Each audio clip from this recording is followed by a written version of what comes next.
राधे राधे दोस्तों। अगर तुम सच में कुछ करना चाहते हो तो रास्ता निकाल लोगे, वरना ना करने का बहाना निकाल लोगे। नमस्कार दोस्तों, आप सभी का स्वागत है मेरे इस चैनल में। और आज दिन की शुरुआत सुबह 5 बजे से हुई और सबसे पहले डेली के अपने रूटीन वर्क निपटाए और उसके बाद मैं पढ़ाई करने बैठूंगी, क्योंकि गर्मियों का टाइम आ गया है। बच्चे कई बार जल्दी उठ जाते हैं, इसलिए सोचती हूँ कि सबसे पहले काम ही निपटा लूँ, फिर बच्चे करने नहीं देते हैं। और सबसे इम्पॉर्टेंट चीज़ यही है कि हमें बहाने बिल्कुल भी नहीं बनाने हैं, चाहे कितनी भी मुश्किलें आएँ। हमें आगे बढ़ना है और अपने जो हमारी मंजिल है उसे हासिल ज़रूर करना है। अगर हमने मन से ठान लिया है कोई भी काम हमें करना है, अपनी मंजिल को पाना है, तो हम जैसे तैसे करके टाइम भी निकाल लेंगे। चाहे कितनी भी परेशानियां हो, हम उसका हल ज़रूर निकाल लेंगे। और अगर करने का मन ही नहीं होगा तो हम 36 बहाने बनाएंगे, सोचेंगे कि अब टाइम नहीं है, अब ये हो रहा है, अब वो हो रहा है, तो हम मैनेज नहीं कर पाएंगे। तो इसलिए सबसे इम्पॉर्टेंट है कि अपने मन में ठानिए कि हमें ये काम करना है और धीरे धीरे आपको रास्ता मिलता जाएगा। भगवान की कृपा हमेशा रहती है। अगर हम किसी काम को मन से करते हैं तो भगवान भी चाहते हैं कि हम उसके लिए इसको आगे बढ़ाएं। तो इसलिए धीरे धीरे सब कुछ पॉसिबल हो जाएगा। कभी भी अपने आप को अकेला ना समझे, डिमोटिवेट ना हो, क्योंकि भगवान हमेशा आपके साथ हैं। और सबसे पहला ये सवाल ना बहुत ज़्यादा आ रहा था व्यूअर्स का कि DSSB के एग्ज़ाम्स कब होंगे। देखिए एग्जैक्टली तो किसी को भी नहीं पता, क्योंकि हम वहाँ पे गवर्नमेंट में तो काम नहीं करते हैं। बट इतना तो कंफर्म है कि मई से पहले नहीं होंगे, मई के बाद ही एग्ज़ाम्स होंगे। वो इसलिए क्योंकि अभी तक ये कन्फ्यूजन था कि कहीं कोई नोटिस ना आ जाए रिगार्डिंग एग्ज़ाम्स, लेकिन नहीं आया है और कोड ऑफ कंडक्ट लग चुका है। और कोड ऑफ कंडक्ट लगने के बाद कोई भी न्यू चीज़ें नहीं होती हैं, नया नोटिस वो नहीं निकाल सकते हैं। जो भी काम चल रहे होंगे, प्रोसेसिंग में होंगे, वही इस दौरान हो सकते हैं, लेकिन कोई न्यू डेट नहीं स्टार्ट की जा सकती है। इसलिए अभी मई तक हमारे कोड ऑफ कंडक्ट चलता रहेगा, तो मई तक एग्ज़ाम्स नहीं होंगे। तो अगर बहुत ही जल्दबाजी भी अगर DSSB करेगा तो जून में एग्ज़ाम होंगे, अदरवाइज़ चांसेस जुलाई में हैं। जून या जुलाई में चांसेस हैं एग्ज़ाम्स होने के। तो आपका जो आपके पास टाइम है, अभी मार्च ऑलमोस्ट निकल ही गया है, आपके पास अप्रैल है, मई है, 2 महीने तो आपके पास पूरे हैं। तो आपके पास अच्छी अपॉर्चुनिटी है। 2 महीने काफ़ी अच्छा टाइम होता है और आप फॉर्म भर चुके होंगे, थोड़ी तैयारी आपने कर भी ली होगी। तो मिनिमम 2 मंथ्स आपके पास हैं और वैसे 3 महीने के आसपास का आपके पास टाइम है। तो अपनी तैयारी कैसे स्टार्ट की जाए वो मैं आपको आज इस वीडियो में बताऊंगी। और सुबह 5 बजे से 6:30 बजे तक मैंने अपने सारे काम निपटा दिए थे। नहा धो के पूजा करने के बाद मैं पढ़ाई करने बैठ ही गई थी। और जैसे ही मैंने पढ़ाई करना स्टार्ट किया था, मेरा बेटा उठ गया था, तो वो दोबारा से सो गया। तो फिर मैं पढ़ने बैठ गई। लगभग 1 घंटे सवा घंटे की पढ़ाई मेरी सुबह हो गई थी। और आज मैंने जनरल अवेयरनेस में जैनिज़्म और बुद्धिज़्म स्टार्ट किया। दोबारा से रिवाइज कर रही हूँ, इसको अच्छे से पढ़ लिया था और वो कंप्लीट किया मैंने इस 1 घंटे की पढ़ाई में। और उसके बाद हम बात करें किस तरीके से अगर हम DSSB की तैयारी शुरू करें, अगर हम उसके बारे में बात करें, तो सबसे पहली और इम्पॉर्टेंट चीज़ मैंने आपको बोली कि सबसे पहले उसके कुछ प्रीवियस ईयर पेपर्स आप करिए, जिससे आपको अंदाज़ा लगे कि आपके सब्जेक्ट में क्या इंपॉर्टेंट है, किस तरीके से क्वेश्चंस आ रहे हैं। क्योंकि जब तक आपको पता ही नहीं होगा कि क्या सिलेबस है और क्या पैटर्न है, किस तरीके से एग्ज़ाम्स में क्वेश्चंस आ रहे हैं, तो आप प्रिपरेशन नहीं कर पाएंगे। तो सबसे पहले सिलेबस पूरा डाउनलोड कर लीजिए, उसको अपने पास रख लीजिए। और सिलेबस डाउनलोड करने के बाद एग्ज़ाम एक दिन पूरा इस चीज़ को आप दीजिए कि सिलेबस डाउनलोड करने के बाद आप प्रीवियस ईयर के क्वेश्चंस पेपर्स आपको गूगल में अवेलेबल हो जाएंगे, वहाँ से मिल जाएंगे, उनको देखिए। पूरा एक दिन दीजिए, कौन से इंपॉर्टेंट टॉपिक्स हैं उनको टिक लगाइए, सबसे पहले उन्हीं को करिए। और उसके बाद जब टाइम बचेगा बाकी चीज़ें आप करिएगा। आपके पास 2 महीने, 2 से ढाई महीने हैं। इन 2-2.5 महीनों में आपके पास जितने टॉपिक आप कवर कर सकते हैं आप कवर कीजिए। उसके बाद जब एग्ज़ाम की डेट आ जाती है ना, एग्ज़ाम की डेट आने से उसके बाद आपके जो एग्ज़ाम होगा तब तक आपके पास 20-25 मिनिमम दिन या फिर 40 दिन मैक्सिमम आपके पास होते हैं। जिस दिन एग्ज़ाम की डेट आएगी और एग्ज़ाम होने तक में जो एडमिट कार्ड आता है, इन सारे प्रोसेस के बीच में आपके पास मिनिमम 20 और 40-45 दिन मैक्सिमम इतना टाइम होता है। तो उस टाइम पे आपका सिलेबस सारा हो जाना चाहिए। सिर्फ आपको जो वो टाइम मिलेगा उस टाइम पे सिर्फ और सिर्फ रिवीजन करना है। तो इसलिए जो आपके पास अभी 2-2.5 महीने हैं, इसमें अपना सारा सिलेबस कवर कीजिए, चाहे सब्जेक्ट का हो चाहे पार्ट ए का हो।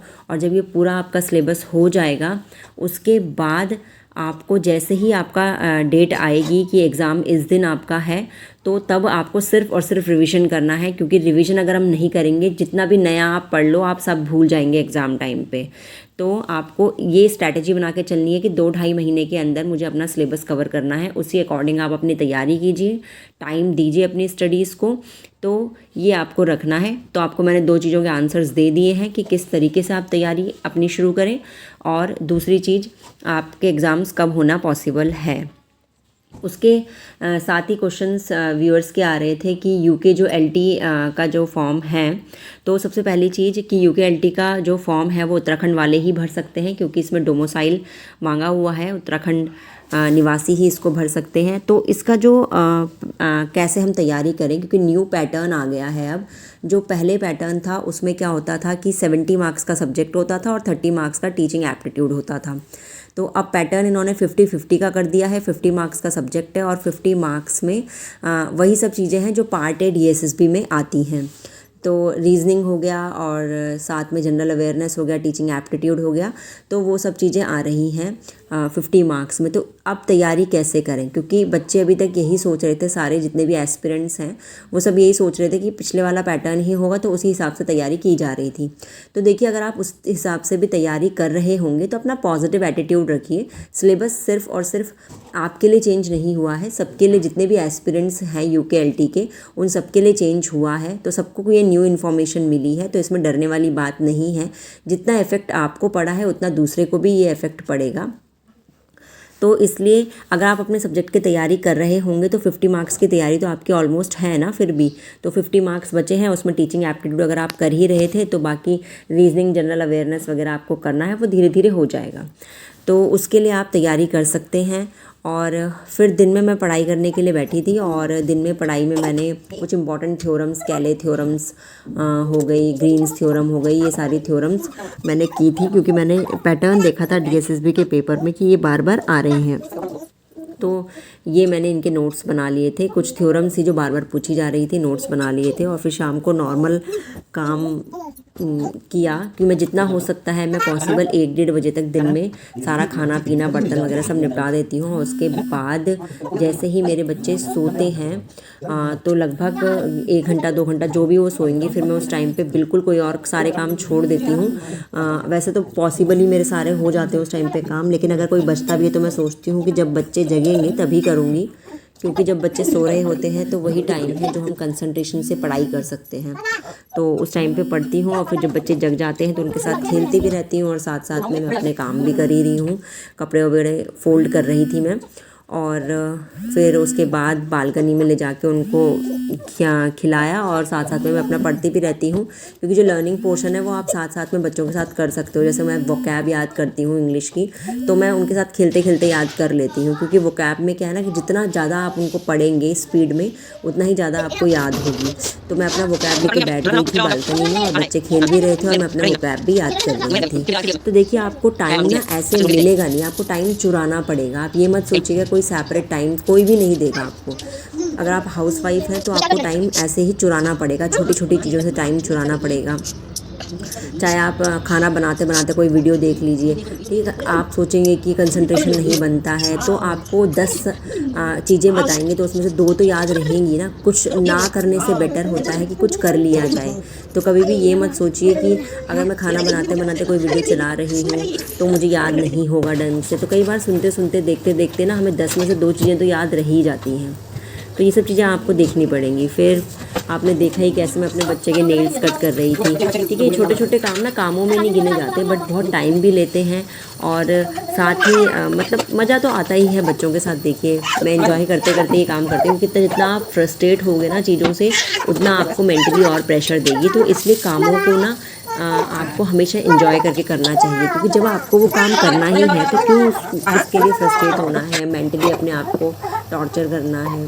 क्योंकि देखिए, अगर हम एक माँ है, हमने बच्चे पैदा किए हैं तो उनको संभालने की जिम्मेदारी भी हमारी बनती है। तो इसलिए कभी भी फ्रस्ट्रेट नहीं होना है अपने कामों से।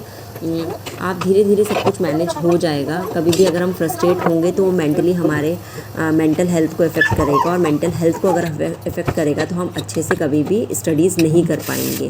क्योंकि जितना आप मेंटली डिस्टर्ब्ड रहेंगे तो आपको जहाँ कोई चीज़ पढ़ने में 2 घंटे लगने चाहिए वहाँ 4 घंटे लगेंगे। तो इसलिए मेंटल पीस हमेशा बना के रखिए।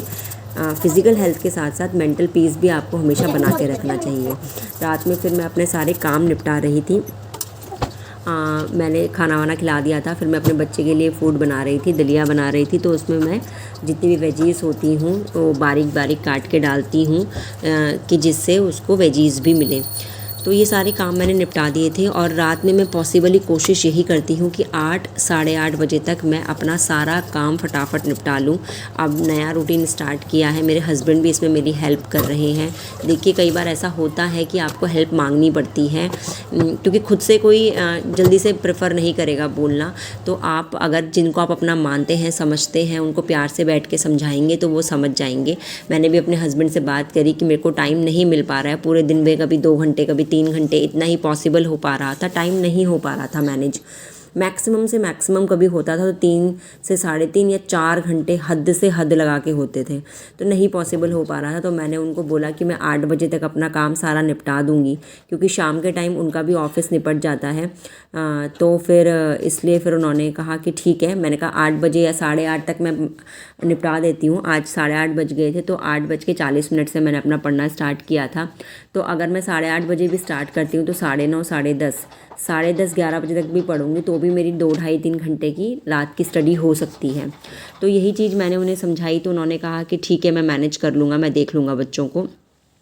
क्योंकि बस एक ये है कि बच्चों को इस तरीके से देखना है कि वो गिरे ना, क्योंकि बच्चा छोटा है मेरा अभी, तो वो चीज़ देखनी है कि गिरे ना, बस खेलते रहें, वो चीज़ देखनी है। बाकी मैं उन्हें खाना पीना सब खिला देती हूँ, मैं परफेक्ट सब कुछ कर देती हूँ, बर्तन वर्तन धो देती हूँ, सब कुछ कर देती हूँ। बस ये है कि कोई मेरे बच्चों को देख ले, मैं सेपरेट एक रूम में बैठ के स्टडी कर लूँ। क्योंकि बच्चों के साथ साथ स्टडी अगर हम कर भी रहे हैं तो वो बात नहीं रहती है। जहाँ किसी चीज़ को करने में 1 घंटा लगना था वहाँ 2 ढाई 3 घंटे लग जाते हैं। तो बस इस तरीके से मैं मैनेज कर रही हूँ, और आप भी मैनेज करिए, सब कुछ पॉसिबल होगा, धीरे धीरे सब अच्छा होगा। और बस मैं यही आपसे चाहती हूँ कि कोई भी अगर सजेशन आप मुझे भी देना चाहते हो तो सजेशन आप कमेंट सेक्शन में दे सकते हैं। क्योंकि मैं भी कोई ऐसा नहीं है कि मैं भी कोई बहुत एडवांस हूँ, मैं भी कोशिश कर रही हूँ हर चीज़ों के लिए, और चाहती हूँ कि बस आप सब भी कोशिश में लगे रहिए। कभी भी अपने आप को कम मत समझिए किसी से भी, आप कर सकती हैं सब कुछ, सब एक टाइम में होता है। ठीक है, असफलता भी मार्ग में आएंगी, लेकिन उनसे घबराना बिल्कुल भी नहीं है। धीरे धीरे सब पॉसिबल हो जाएगा। अगर हमने मन में ठानी है तो सब पॉसिबल हो जाएगा। और अगर हम अपने मन को ही कमज़ोर कर देंगे तो धीरे धीरे सारी चीज़ें नेगेटिव होती जाएंगी। तो हमेशा पॉजिटिव एटीट्यूड रखिएगा, और मन में एक चीज़ हमेशा रखनी है कि अगर हम कोई काम कर रहे हैं तो वो काम ज़रूरी नहीं है कि हमेशा सही ही हो, गलत भी हो सकता है। तो उससे घबराना बिल्कुल भी नहीं है, आपको आगे बढ़ते रहना है। और रात में मैंने अपनी पढ़ाई शुरू करी, और लगभग 2 ढाई घंटे की मैंने पढ़ाई कर ली थी। और आज मतलब पूरा दिन भर मिला के मेरी 5.5 घंटे की आसपास की पढ़ाई हो गई थी। तो मैं बस यही चाहती हूँ कि रोज़ 5 से 6 घंटे अगर मैं पढ़ लूँ जब तक एग्ज़ाम्स आते हैं, तो हो सकता है मेरा एग्ज़ाम निकल जाए। तो बस मेरी यही कोशिश है। आप भी जैसे तैसे अगर ज़रूरत पड़ रही है मदद मांगने की तो आप मांगिए, चाहे इन लॉज से हो, चाहे हस्बैंड से हो। एक बार मांग के तो देखिए, क्योंकि अगर आप नहीं मांगेंगे तो कोई नहीं करेगा, लेकिन अगर आप मांगेंगे तो क्या पता कर दें, नहीं करेंगे तो कोई बात नहीं, जैसा चल रहा है वैसा चलता रहेगा। लेकिन अगर आपके मांगने से आपको मदद मिलती है तो वो आपके लिए ही तो फ़ायदा है ना। तो सारा काम निपटाने के बाद अगर कोई आपके बच्चों को देख रहा है, आपको सेपरेट टाइम मिल रहा है, तो बहुत अच्छी बात है। बस कोशिश करनी है हमें, तो जैसे तैसे अपना काम करना है और आगे बढ़ना है। और मुझे लगता है शायद आपको मेरा व्लॉग अच्छा लगता हो, तो प्लीज़ कमेंट सेक्शन में लिखिएगा, क्योंकि आपके जो कमेंट्स होते हैं ना वो मुझे भी मोटिवेट करते हैं कि मैं आप लोगों के लिए स्टडी व्लॉग्स बनाऊं, कि मैं क्या कर रही हूँ, कैसे कर रही हूँ। और आप भी मुझे ज़रूर बताएं कि आप क्या कर रहे हैं और कैसे कर रहे हैं। तो बस 11 बजे के आसपास मैं सो गई थी, क्योंकि नेक्स्ट डे फिर वही रूटीन सेम अपनाना है। Thank you.